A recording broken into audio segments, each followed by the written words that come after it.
Okay. तर सगळ्यांना नमस्ते, good morning सगळ्यांना. आपण सेमीकंडक्टर डिव्हायसेस हा चॅप्टर पाहतोय. त्याच्यामध्ये आपण रिपल फॅक्टर हा कन्सेप्ट आता बघायला लागलो. व्यवस्थित लाईन टू लाईन आपण बघणार आहे. तर ज्यावेळेला आपण लाईन टू लाईन बघतोय त्यावेळेला तुम्हाला त्यातले प्रत्येक ओळीचा अर्थ जर समजला, तुम्हाला सीईटीची नीट अशा ज्या एक्झाम आहेत त्यामध्ये ते सोपं पडेल, अभ्यासाला सोपं पडेल. आता याच्यामध्ये तुम्ही जर व्यवस्थित ऑब्झर्वेशन केलं तर आपण बघतोय रिपल फॅक्टर म्हणजे काय.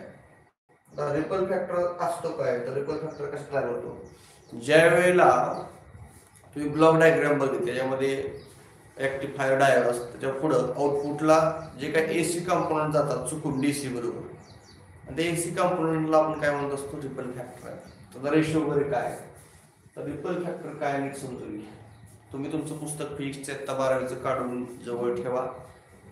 तुम्हाला काही कमेंटमध्ये तुमच्या सूचना असेल तर मला कळवा आणि व्यवस्थितपणे काय करा, समजून घ्या. मग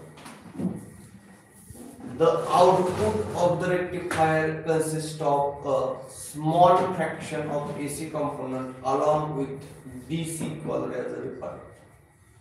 Output of rectifier म्हणजे रेक्टिफायर बरोबर, रेक्टिफायर म्हणजे रेक्टिफायरचं काम काय असतं, तर एसीचं डीसी करणं.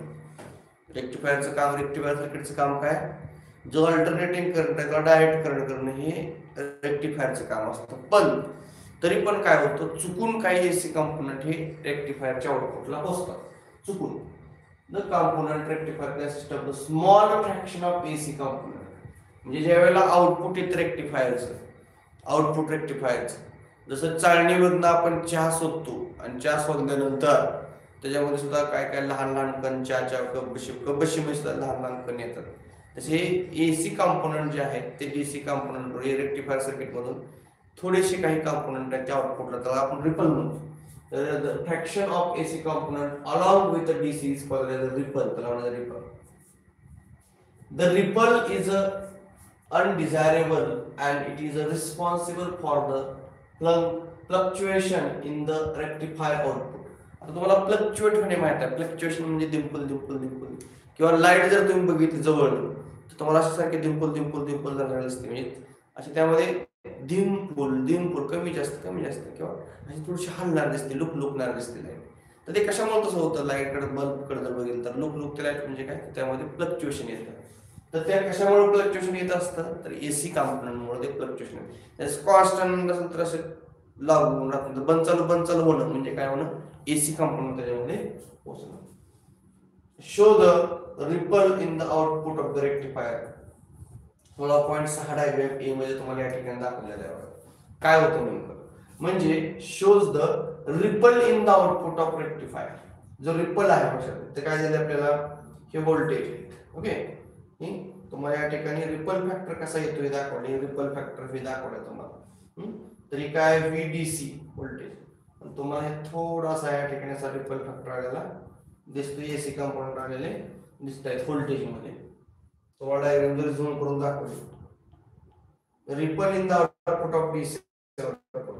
डीसी आउटपुटच्या आउटपुटला या ठिकाणी तर ही अशा थोडेसे काय होतात, जे काही एसी कंपोनंट तुम्हाला डायरेक्ट करंट बरोबर दिसते. तर डायरेक्ट करंट म्हणजे काय, डायरेक्ट करंट म्हणजे सरळ, याच्यामध्ये काय एवढे असणार नाही. डायरेक्ट करंट थोडंसं असं अशा सर्किटमध्ये काय येतो, डायरेक्ट करंट हा 80% सर्किटच्या आउटपुटला मिळत असतो. पण त्याच्यामध्ये थोडेसे रिपल फॅक्टर येत असतात, तर त्याला आपण काय म्हणतो, एवढे रिपल दाखवले या ठिकाणी. Output of the rectifier. The effective of the rectifier depends upon the magnitude of the ripple component. हे कशावर अवलंबून आहे बा, the effective of the rectifier depends upon magnitude of the ripple component in the output. तर ह्याच्या आउटपुटला म्हणजे rectifier सर्किटचे जे काय आउटपुट आहे, रेक्टिफायर इफेक्टिव्हनेस, त्याचा जो इफेक्टिव्हनेस आहे त्याचा परिणाम काय होईल हे कशावर अवलंबून असतं, तर रिपल कंपोनंट किती आहेत आउटपुटला त्याच्यावर त्याचा इफेक्ट हा अवलंबून असतो. रेक्टिफायर सर्किटचा जो काही इफेक्ट दिसणार आहे कशावर अवलंबून आहे, एसी कंपोनंट वर, म्हणजे रिपल फॅक्टर वर. A smaller ripple means that the rectifier is more effective. Rectifier का असतो, more effective असतो. हे लक्षात घ्या, रेक्टिफायर काय आहे, more effective आहे. आता यामध्ये महत्त्वाचे काही डायग्राम तुम्हाला दिसतात इथं. तर the ratio of the roots mean square काय दिलेलं आहे RMS म्हणजे काय the ratio of roots mean square value of the AC component म्हणजे AC कंपोनंटचा रेशो कोणाबरोबर घ्यायचा AC divided by value of the DC component in the rectifier output is known as ripple factor. मग तुम्हाला म्हणलं ripple factor काय तर ripple फॅक्टरची साधी सरळ डेफिनेशन आहे ripple factor is equal to AC component divided by DC component म्हणजे the RMS value म्हणजे कसली व्हॅल्यू RMS व्हॅल्यू जी आहे RMS व्हॅल्यू कशाची AC component divided by DC component RMS value of the AC component divided by किंवा ratio कोणाबरोबर value of DC component म्हणजे formula साठी रिपल फॅक्टर मध्ये तुम्हाला एवढा फॉर्म्युला जर आठवता okay ripple factor equal to काय RMS roots mean square value of the AC component divided by roots mean square value of the DC component किंवा नुसतं DC कंपोनंट राहिला लक्षात ठेवा इथे काय घेतलं बघा द व्हॅल्यू ऑफ इथे बघा RMS value of the AC component to the value of DC component तिथे RMS जोडू नका काय असेल ते डायरेक्ट DC कंपोनंट व्हॅल्यू घ्या AC कंपोनंटची RMS व्हॅल्यू घ्यायची डिवाइडेड बाय फक्त ओन्ली DC कंपोनंट व्हॅल्यू तर RMS व्हॅल्यू जोडू नका हे लक्षात ठेवा झालं. त्यानंतर फिल्टर सर्किट आपल्याला बघायचं म्हणजे ब्लॉक डायग्राम मध्ये तुम्ही बघितलं ब्लॉक डायग्राम मधला हा जो भाग आहे तो किती आहे काय होतं ब्लॉक डायग्राम मध्ये पहिल्यांदा काय होतं सुरुवातीला रेक्टिफायर डायोड वगैरे होते त्याकडे सुरुवातीला काय होता डायोड त्यानंतर काय होतं डायोड नंतर फिल्टर त्यानंतर व्होल्टेज रेग्युलेटर होतं. आता पहिल्यांदा डायोड जोडला डायोड नंतर काय होता आता रेक्टिफायर सर्किट तयार होतं त्यातलं काय दिलं आपल्याला बघा फिल्टर सर्किट हे 2 नंबरला होतं ब्लॉक डायग्राम मध्ये ब्लॉक डायग्राम मध्ये फिल्टर सर्किट 2दा होतं तुम्ही डायग्राम पहिल्या पानावर बघू शकता filter circuit the output of the rectifier is in the form of pulses जे काय आउटपुट आहे the output of the rectifier is in the form pulses shown in the fourth waveform figure 16.5 and the output is unidirectional but the output does not have steady value. Output आहे ते कसं आहे युनिडिरेक्शनल आहे कारण तुम्ही जर पाहिलं तर काल आपण फुल वेव्ह रेक्टिफायर मध्ये पाहिलं पॉझिटिव्ह आणि निगेटिव्ह दोन्ही पण वेव्ह युनिडायरेक्शनल तुम्हाला आउटपुट त्याचं मिळत असतं हे काल आपण बघितलं आउटपुट पण त्यांनी काय म्हणले बघा but the output does not have steady value आउटपुटला स्थिर व्हॅल्यू नसते स्टेडी व्हॅल्यू नसते हे लक्षात घ्या रेक्टिफायरच्या आउटपुटला it is a keep fluctuating due to the ripple component present in it त्याच्यामध्ये येणारे जे काही रिपल कंपोनंट आहे त्याच्यामुळे ते फ्लक्च्युएट नेसारखं बंद चालू किंवा थोडीशी लुकण्यासारखी लाईट तुम्हाला दिसते त्याचे फ्लक्च्युएशन सुरू असतं filter circuit is used to the remove the ripple from the output of rectifier. मग आता हे जे काही AC कंपोनंट येतात डायोडच्या आउटपुटला आणि त्याला आपण रिपल फॅक्टर म्हणतो रिपल फॅक्टर डेफिनेशन पण आपण पाहिलेलं आहे RMS value of the AC component with respect to किंवा डिवाइडेड बाय काय असेल तो रेशो त्यांचा कशाचा तर DC कंपोनंटचा तर हा रेशो म्हणजे रिपल फॅक्टर असतो. तर ही रिपल फॅक्टर जे आहे ती तुमच्या डायोडच्या आउटपुटला आले रेक्टिफायर डायोडच्या आउटपुटला त्यातून त्या रिपल फॅक्टर मुळे काय होतं फ्लक्च्युएशन ते फ्लक्च्युएशन आपल्याला थांबवायचे मग ते जे काय रिपल फॅक्टर ते आपल्याला काढून टाकायचे रिमूव्ह करायचे आहे तर रिमूव्ह करण्यासाठी आपल्याला फिल्टर जोडावं लागेल मग त्याच्यानंतर आपण काय जोडतो filter circuit is used to remove the ripple factor from the output of rectifier. तुम्हाला रेक्टिफायरच्या आउटपुटला DC ओनली मिळाला पाहिजे चांगला तर DC मिळण्यासाठी तुम्हाला काय करावं लागेल तर त्या ठिकाणी फिल्टर जोडावं लागेल फिल्टर जोडल्यानंतर तुम्हाला प्युअर DC मिळेल. The filter circuit is a circuit which is removes the AC component or ripple from the rectifier output and allow only the DC component. फिल्टरचं काम काय असतं तर फिल्टरचं काम असतं अलाव ओनली DC कंपोनंट आणि AC कंपोनंटला ते पुढे जाऊ देत नाही. म्हणजे आपल्याला जर घरामध्ये वापरण्यासाठी तुम्हाला फक्त DC कंपोनंट किंवा DC व्होल्टेजेस पाहिजे असेल तर तुम्हाला ब्लॉक डायग्राम नुसार आपण बघू शकतो त्या ठिकाणी तुम्हाला काय करावं लागेल तर फिल्टर जोडावं लागेल. फिल्टरचं काम काय असतं फक्त DC कंपोनंटला पुढे सोडणं आणि AC ला पुढं न जाऊ देणं किंवा रिपल फॅक्टरला पुढं न जाऊ देणं. मग फिल्टर जोडला की आपल्याला प्युअर डीसी फक्त मिळेल. तुम्हाला या ठिकाणी दिसते एकूण एसी कंपाऊंड दिसतो डायग्राम मध्ये. हे रेक्टिफायरचं सर्किट आहे, तुम्ही ब्लॉक डायग्राम बघितलेलं आहे. त्याच्यामध्ये काय दिलेलं आहे, कॅपॅसिटर दिलेलं आहे, पॉझिटिव्ह निगेटिव्ह एक्स कॅपॅसिटर आहे. हा डीसी तुम्हाला आरएल रोड रेजिस्टन्स दिलेला आहे, इंडक्टन्स दिलेला आहे. तर ह्याच्या आउटपुटला हे तुमचं रेक्टिफायर सर्किट आहे, ज्यामध्ये ब्लॉक डायग्राम तुम्ही सुरुवातीला बघितलं. ह्या रेक्टिफायरच्या आउटपुटला म्हणजे तुमचं काय आहे, डीसी आहे, हे काय आहे तुमचं एसी अल्टरनेटिव्ह करंट. इकडून तुम्हाला साइन वेव्हच्या स्वरूपामध्ये इनपुट मिळत असतं. मात्र इथे तुम्हाला सरळ डायरेक्ट असं डायरेक्ट थोडं रिपल फॅक्टर, परंतु डायरेक्ट म्हणजे येताना बघा वेव्हच्या स्वरूपामध्ये तुम्हाला काय होते, असं इनपुट आहे. परंतु शेवट मात्र कसं आहे, स्ट्रेट लाईन म्हणजे डायरेक्ट लाईन आहे. असं इनपुट कसं आहे साइन वेव्हच्या स्वरूपात, आउटपुट कसं आहे स्ट्रेट लाईनच्या स्वरूपात. तर ही रेक्टिफायर सर्किट ना फिल्टर सर्किट विथ कॅपॅसिटर. मग त्याला नाव काय दिलं बघा, फिल्टर सर्किट. म्हणजे इथं काय दिलेलं आपण फिल्टर सर्किट आहे, त्याच्याबरोबर कॅपॅसिटर पण जोडलेला आहे. तर दोन रेषा असा करणं म्हणजे कॅपॅसिटर सर्किट मला असेल. मग आता output wave form of the after filtration. तुम्ही ज्यावेळेला फिल्टर जोडताय बघा, पहिल्यांदा आपण काय जोडलं होतं बघा, डायग्राम कडे थोडंसं लक्ष द्या. सुरुवातीच्या इथे काय केलं आपण ब्लॉक डायग्राम मध्ये, ही आपली ब्लॉक डायग्राम. इथे काय जोडलं होतं पहिल्यांदा आपण, इथे सुरुवातीला काय जोडलं होतं, त्याच्यामध्ये सुरुवातीला आपण काय घेतला होता डायोड. काय होता रेक्टिफायर, इथं होता रेक्टिफायर डायोड. त्यानंतर काय होतं इथं पुढं काय होतं फिल्टर जोडला होता. इथे काय होता फिल्टर होता. त्यानंतर पुढं काय होतं, इथं होतं व्होल्टेज रेग्युलेटर. शेवटी तुम्हाला डीसी मिळायचं. मग आता आपण काम पाहतोय तर ते काय सांगितलं बघा, ही जी फिल्टर जोडलाय या फिल्टरच्या आउटपुटला आता तुम्हाला काय मिळणार आहे, अशा प्रकारचं output wave form of the filter after filtration. ज्यावेळेला फिल्टर होऊन व्होल्टेज इथनं बाहेर पडेल ह्या फिल्टरच्या आउटपुटला, म्हणजे इथं ज्यावेळेला इथनं व्होल्टेज बाहेर पडत त्यावेळेस तिथला वेव्ह फॉर्म कसा असेल, तर वेव्ह फॉर्म तुमचा अशा पद्धतीचा असेल. म्हणजे बघा इथे तुम्हाला दाखवलेलं आहे, इथे व्होल्टेज दिलेलं आहे तुम्हाला, तर इथे टाइम दिलेला आहे. तर तुम्हाला तुमची जी वेव्ह असते ही वेव्ह आहे अशी, म्हणजे पॉझिटिव्ह वेव्ह अशा वेव्ह तुम्हाला मिळतील आउटपुटला. रेक्टिफायरच्या आउटपुटला फुल वेव्ह रेक्टिफायर असेल तर तुम्हाला पॉझिटिव्ह निगेटिव्ह म्हणून एकत्र करून तुम्हाला आउटपुट असं दिसेल. पण त्याच्यामध्ये जास्त फ्लक्च्युएशन नसेल. ती ग्राफ कसा असेल बघा, असं म्हणजे थोडक्यात सरळ लाईन्स डायरेक्ट करंट. मग तुम्हाला हा डायरेक्ट व्होल्टेज या ठिकाणी तुम्हाला मिळते. The output wave form of the after filtration नंतर तुम्हाला मिळालेलं की आउटपुट ही डायग्राम वगैरे मस्त काढा. तर आता तुम्ही बघितलं कॅपॅसिटर फिल्टर.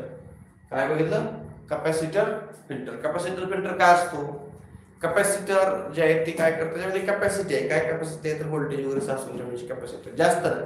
परंतु आता कॅपॅसिटर सर्किट काय नाव दिलं बघा, कॅपॅसिटर फिल्टर काय नाव दिलं, तर तुम्ही रेक्टिफायर सर्किट मध्ये कॅपॅसिटरची जोडणी केली आहे.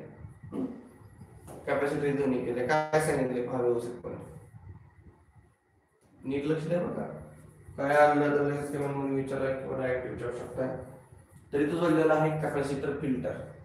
As shown in the figure, the plasting DC voltage of the rectifier output is applied. काय म्हणलेलं आहे बघा, द प्लास्टिंग याचा अर्थ काय असतो, आपण मराठीमध्ये बसतो प्लास्टिकला,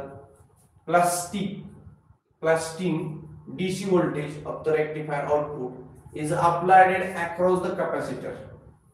काय केलं या डायग्राम मध्ये, plastering DC voltage of the rectifier output. तुम्हाला जर डीसी आउटपुट व्होल्टेज मिळवायचं असेल तर is applied across the capacitor. तर त्याच्या अक्रॉस काय जोडा, कॅपॅसिटर जोडा. म्हणजे फिल्टर नंतर काय जोडा, त्या ठिकाणी कॅपॅसिटर जोडला पाहिजे. तुमचं हे ब्लॉक डायग्राम मध्ये असं इथं व्होल्टेज रेग्युलेटर, इथं फिल्टर, इथं काय रेक्टिफायर डायोड. तर ह्याच्या अक्रॉस किंवा तुम्ही इकडे तुमचा डीसी तुम्हाला मिळणार आहे, इथे काय करायचं तुम्हाला या ठिकाणी काय जोडायचं, कॅपॅसिटर जोडायचं. नंतर कॅपॅसिटर सर्किट जोडून घ्यायचं. म्हणजे ते कॅपॅसिटर जोडलं. As the voltage across the capacitor rise, capacitor gets charge to the point A and supply the current to the load resistance. At the end of the quarter cycle, the capacitor gets charged to the peak voltage shown in the VP in the diagram 16.6. तुम्हाला diagram दिसते. Peak voltage कशी मिळते मग 16.6 मध्ये. Okay. Capacitor ज्यावेळेला charge होईल त्यावेळेला तुम्हाला पीक व्होल्टेज असं मिळत जाईल. तर असं दिसतं diagram. The rectifier output voltage, now rectifier voltage being the decreases. काय म्हणले बघ? काय सांगितलं आता इथं? Now the rectifier voltage being to decreases so that the capacitor starts discharging through the load resistance and the voltage across its being begins to the drop. सुरुवात काय होते बघा. The rectifier voltage begins to the decreases. काय व्हायला सुरुवात होते? नाव बघा या डायग्राम मध्ये काय रेक्टिफायर सर्किट आउटपुट तुम्हाला मिळालं. रेक्टिफायरच्या आउटपुटला मिळालं. मग आता इथे काय सांगितलंय? The rectifier voltage beginnings to the decreases. Rectifier voltage आहे ते डिक्रीज व्हायला सुरुवात होते, म्हणजे कमी व्हायला सुरुवात होते. मग so that the capacitor start discharging. मग कॅपॅसिटर त्यावेळेस काय होतो? डिस्चार्ज. जशी आपली बॅटरी, जसं जसं तुम्ही मोबाईल वापराल तशी मोबाईलची बॅटरी काय होत जाते? कमी कमी होत जाते. परत तुम्ही चार्जिंग केली की 100% बॅटरी नंतर परत तुम्ही मोबाईल वापरू शकता. तसं कॅपॅसिटर जो आहे तो पुढं हळूहळू काय होतो? त्याच्यामधली जी काय एनर्जी आहे संपते, म्हणजे तो डिस्चार्ज व्हायला सुरुवात होतो कॅपॅसिटर. कॅपॅसिटर काय होतो? ह्याच्यामध्ये तुम्हाला कॅपॅसिटर हा कॅपॅसिटर काय झाला? इनपुट तुम्हाला मिळेल, कॅपॅसिटर चार्ज व्हायला सुरुवात होतो, चार्ज होतो. परत जसं जसं इकडे तुमचं आउटपुट जाईल तसं हा डिस्चार्ज व्हायला सुरुवात होतो. मग बघा डिस्चार्ज व्हायला सुरुवात होते. मग पुढे काय होतं बघा, नीट व्यवस्थित समजून घ्या. Capacitor start discharge, okay, त्यानंतर through the load resistance and the voltage across its beings to the drop. त्या ठिकाणी व्होल्टेज पण काय होतं? कमी व्हायचं. across being to the drop and voltage across the load decreases only in the slightly. आता तुम्हाला येणारा जो विद्युतधारा प्रवाह आहे किंवा तुमचा कॅपॅसिटर आहे तो पण डिस्चार्ज झाला, त्याच्या आउटपुटला ते सुद्धा काय होत जाईल? व्होल्टेज कमी होत जाईल, व्होल्टेज डिक्रीज होत जाईल. अक्रॉस द लोड त्या ठिकाणी रेजिस्टन्स असल्या कारणामुळे अडथळा निर्माण होऊन व्होल्टेज कमी होत जाईल अप टू द पॉइंट बी पर्यंत असेल. Because the next voltage peak recharge the capacitor and immediately. आता हे फास्ट घडतं. पहिल्यांदा काय होतं बघा, एक पीक आली तर कमी कमी वाढलं, कमी कमी गेलं, वाढलं, कमी कमी गेलं, वाढलं, कमी कमी वाढलं. एकदम मायक्रो सेकंदामध्ये एक प्रक्रिया घडते, त्याला वेळ लागत नाही, फार फास्ट मध्ये घडते. and this process is repeated again and again, then the output voltage waveform take form the shown in the figure 16.66. मग तुम्हाला जे आउटपुट व्होल्टेज दिसते आता बघा, कॅपॅसिटर पर्यंत असं होत नाही. पहिली वेव्ह आली पॉझिटिव्ह अशी परत खाली, पण डिस्चार्ज परत खाली, तर असं होते. पण आता हे खूप कमी वेळामध्ये होते. मग तुम्हाला ग्राफ असं सरळ दिसणार आहे, असं डायरेक्ट काय दिसणार आहे? डायरेक्ट खूप कमी वेळामध्ये होते, त्यामुळे तुम्हाला डायरेक्ट त्या ठिकाणी असं दिसेल. म्हणून ते डायग्राम मध्ये दिसते तुम्हाला. This is output unregulated DC waves form. Voltage regulated circuits are used. आता ही अनरेग्युलेटेड पर्यंत आहे बघा. आणि ज्या वेळेला आपण फिल्टर सर्किटच्या पुढे, आपण एक फिल्टर सर्किट आहे आपलं 2 नंबर, त्याच्या पुढे बघितलं आउटपुट तुम्हाला असं मिळेल. आणि जर त्याला परत तुम्ही पुढे व्होल्टेज रेग्युलेटर जर जोडला, शेवटी पहिल्यांदा काय होतं? रेक्टिफायर, परत काय होतं? फिल्टर, परत काय होता? Voltage regulator. इथं जर तुम्ही व्होल्टेज रेग्युलेटरला हे जर आउटपुट जर जोडलं तर तुम्हाला इथं परत डीसी परत पूर्णपणे डीसी मिळेल. तर इथं व्होल्टेज रेग्युलेटर जोडायचं. Obtain regulated DC supply. The capacitor filter circuit is widely used in because of its low cost. तर त्याचे काय? Capacitor filter circuit is widely used because of its low cost. Capacitor filter circuit का वापरतात लोक? त्याची किंमत सुद्धा काय आहे? कमी आहे. स्मॉल साइज आहे, लाइट वेट आहे, वजन कमी आहे. This type of filter preferred as a small load resistance. तर हे स्मॉल लोड रेजिस्टन्स म्हणून सुद्धा गृहीत धरतात. It is commonly used in the battery eliminators. जो बॅटरीचा एलिमेंटर असतो, एलिमिनेटर, त्याच्यामध्ये बऱ्यापैकी वापरलं बॅटरीच्या एलिमिनेटर मध्ये वापरलं जातं. एलिमिनेटर असतो बराच छोटासा, तर त्या एलिमिनेटर मध्ये बऱ्यापैकी हे काम करतं किंवा वापरलं जातं. आता बघा या ठिकाणी when power supply is connected to the लोडला ज्यावेळेला आपण पॉवर सप्लाय जोडू बॅटरी वगैरे, it is noticed that there are a drop in the output voltage power supply whose output changes when the load connected across it is called as unregulated power supply. याला म्हणायचं unregulated power supply. Regulated power supply तुम्हाला माहिती आहे voltage regulator regulated power supply मिळेल, पण power supply whose output changes when load is connected, ज्या वेळेला आपण फिल्टर सर्किटच्या पुढे व्होल्टेज रेग्युलेटर जोडतो तुम्हाला रेग्युलेटर व्होल्टेज करून मिळतो, परंतु तुम्ही RL नावाचा लोड रेजिस्टर जर आपण त्या ठिकाणी जोडला त्याच्या पुढे, म्हणजे लोड रेजिस्टर आपण कुठे जोडला होता शेवटी एकदम इथे काय करतो आपण लोड रेजिस्टर या ठिकाणी जोडलेला होता. लोड रेजिस्टर RL जर जोडला तर त्या ठिकाणी काय होईल, connected in across is called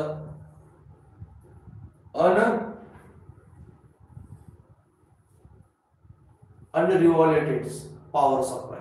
इसलिए म्हणतो मग या ठिकाणी जे पॉवर सप्लाय जे जोडलेले आहे ते अनरेग्युलेटेड थोडक्यात सॉरी, कारण तो अनरेग्युलेटेड पॉवर सप्लाय त्या ठिकाणी तुम्हाला रेग्युलेटरी पॉवर सप्लाय मिळत नाही. कशामुळे तर RL नावाचा रजिस्टर आपण DC च्या अक्रॉस जोडलेला शेवटी येतो त्यामुळे असं. when the output of the power supply remains steady even after connecting the load across it is called as regulated power supply. वर काय होतं अनरेग्युलेटेड पॉवर सप्लाय आणि इथे काय होतं बघा दोन्ही मधला फरक, अनरेग्युलेटेड पॉवर सप्लाय आणि इथं रेग्युलेटेड. काय म्हणते इवन काय म्हणलं when the output power supply remains steady even after connecting the load across it is called as a regulated power supply. जरी तुम्ही त्या फिल्टर सर्किटच्या पुढे रेग्युलेटर वगैरे जोडला किंवा जोडला असेल नसेल, पण तुम्हाला येणारं जे आउटपुट आहे तुम्ही जर आउटपुट पॉवर सप्लाय जोडलं रिमाइन स्टेडी असेल, येणारं जे आउटपुट आहे फिल्टरच्या पुढे त्या व्होल्टेज रेग्युलेटरच्या पुढे RL पुढे जे येणारं आउटपुट आहे ते रिमाइन स्टेडी म्हणजे शांत आहे सर्व लाईनमध्ये ग्राफ येतोय. जर काय म्हणतो आपण it is called as a regulated power supply. There are many ways in which power supply can be regulated. A commonly used as a voltage regulated circuit uses Zener diode. त्यासाठी आपण commonly use करणार voltage regulator म्हणून कुठला diode वापरतो आपण कायमस्वरूपी constant किंवा steady voltage मिळण्यासाठी, तर झिनर व्होल्टेज वापरतो. कुठला झिनर डायोड वापरतो. कुठला झिनर diode. we will now discuss the Zener diode. तर आता आपण काय करणार आहे झिनर डायोड म्हणजे काय पाहणार आहे. तर झिनर diode the diode first and then they try to understand how it can be used as a voltage regulator. मग आपण पुढे काय बघणार आहे तर या झिनर डायोडला आपण व्होल्टेज रेग्युलेटर म्हणून कसा वापर करणार आहे किंवा कसं व्होल्टेज रेग्युलेटर आपण बघणार आहे. व्होल्टेज रेग्युलेटर म्हणून आपण कसा उपयोग करणार आहे ते बघणार आहे. ओके हे लक्षात आलं का? म्हणजे फक्त तुम्हाला डायग्राम लक्षात ठेवायची व्यवस्थितपणे. तुम्ही जर डायग्राम लक्षात ठेवली ही डायग्राम तुम्ही हे जे आहे तुमचा आउटपुट आहे DC, सुरुवातीला काय होतं आपण AC जोडलेला होता. तर व्होल्टेज रेग्युलेटर जे आहे तर तुम्हाला स्टेडी फ्लो जो आहे करंट असेल व्होल्टेज असेल तर तो आउटपुटला मिळत असतो. तर त्याचं जे नेचर आहे वेव्हचं ते फिल्टरच्या नंतर असं येईल.